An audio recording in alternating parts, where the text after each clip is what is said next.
காலை உணவு திட்டம் உள்ளிட்ட பல்வேறு திட்டங்களை திமுக அரசு நிறைவேற்றி உள்ளதாக காங்கிரஸ் கட்சியின் முன்னாள் மாநில தலைவர் KV தங்கபாலு தெரிவித்துள்ளார்.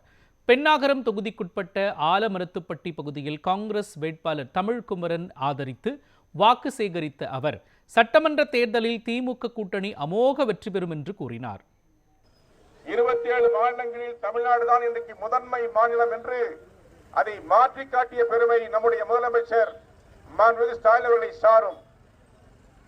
பல்வேறு துறைகளில் சமூக பொருளாதார நிலைகளில் 11.9 விழுக்காடு பெற்று இந்தியாவில் இருக்கிற எந்த மாநிலத்திற்கும் நிகராக அல்ல, மிக உயரத்திலே காங்கிரஸ் கட்சி இந்திய தேசிய ஜனநாயகத்தை தமிழ்நாட்டு அரசியலில் திராவிட முன்னேற்ற கழகம் உருவாக்கியதை நாம் நன்றியோடு பார்க்க வேண்டும்.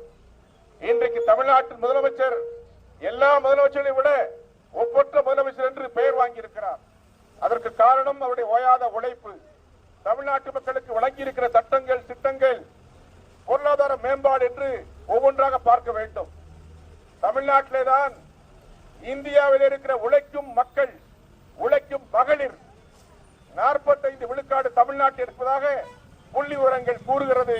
மத்திய அரசு அதை ஒப்புக்கொண்டிருக்கிறது. தமிழ்நாட்டுடைய பெரும்பான்மை ஏழை வர்க்கம், உழைக்கும் வர்க்கம் இன்றைக்கு உயர்ந்திருக்கிறது சொன்னால் அதற்கு திராவிட முன்னேற்ற கழகத்துடைய ஆட்சி, நம்முடைய முதல்வருடைய ஆட்சிதான் அது காரணம் என்பதை நான் மகிழ்ச்சியோடு சொல்ல முடியும்.